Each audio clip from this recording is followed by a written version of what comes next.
হরফের নামের মশক কমপক্ষে 100 বার। 2 নম্বরে লেখাপড়া কমপক্ষে 1 ঘন্টা। আপনারা সকলে বোর্ডে আমার হাতের দিকে দেখতে থাকেন। আপনাদের স্লেটের মাঝখানে এইভাবে একটা লেখেন, দেখছেন? স্লেট উল্টায় রাখেন, সকলে আমার মুখের দিকে দেখতে থাকেন। মিম। আমাদের একটা বই আছে ইকরা নুরানি পদ্ধতি, তাই না? এই বইয়ের ভিতরে আপনারা দেখবেন সুন্দর করে প্রত্যেকটা হরফের আরবি উচ্চারণ কিটা দেওয়া আছে। একটা হরফ আলিফ, এর বানানটা কি হবে? আলিফ লাম হা মিম মিম ইয়া মিম। এটা প্রত্যেকটা হরফের সঠিক উচ্চারণ কি করা আছে, দেওয়া আছে। ওই জিনিসটা ফলো করে প্রত্যেকটা হরফের কতটুকু কি হবে, টান হবে, ওটা খেয়াল করে বাচ্চাকে মশক করাবে। মিম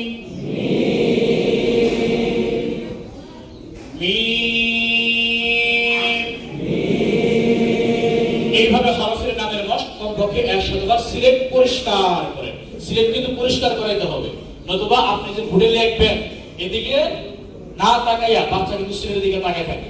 সকলে ভুলে দেখতে থাকেন। মিম মিম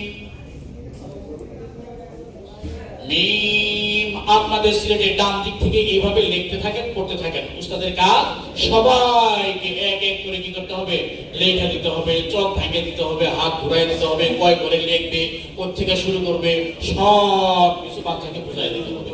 তাহলে মিম গেল। তারপরে কি আছে? তো। তো আর মিম সেম, তাই না? একই। তারপরে কি আসতেছে? জ। জ কত নাম্বার প্রণালীর হরফ? দ্বিতীয় নম্বর পরের হরফ না, 4 কাজ। এক হরফের নামে মশক, নুক্তার মশক, সহজ প্রশ্ন, কঠিন প্রশ্ন।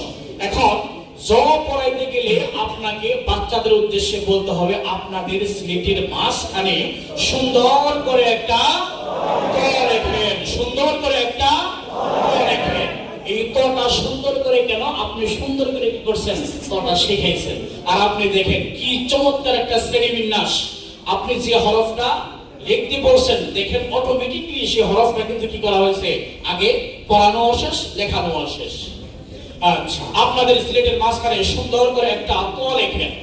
এই কথা বলে উস্তাদ যে কি করবেন, বোর্ডে একটা সুন্দর করে ত লিখবেন। বাচ্চা লেখা শেষ কইরা যখন মাথা তুলবে, দেখবে উস্তাদ যে কি করছেন, একটা বোর্ডে সুন্দর করে একটা ত লিখছেন।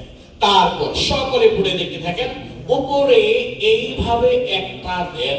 কেন এইভাবে একটা দেন? কারণ এটা নতুবা বাচ্চা ইতিপূর্বে কোনোদিন দেখে নাই, এই প্রথম। যদি বলি উপরে এইভাবে একটা নোকটা দেন, তখন যদি পোলাপাত পেয়ে ফেলে, নোকটা আবার কি ছোট পোলাপাত, তাই না?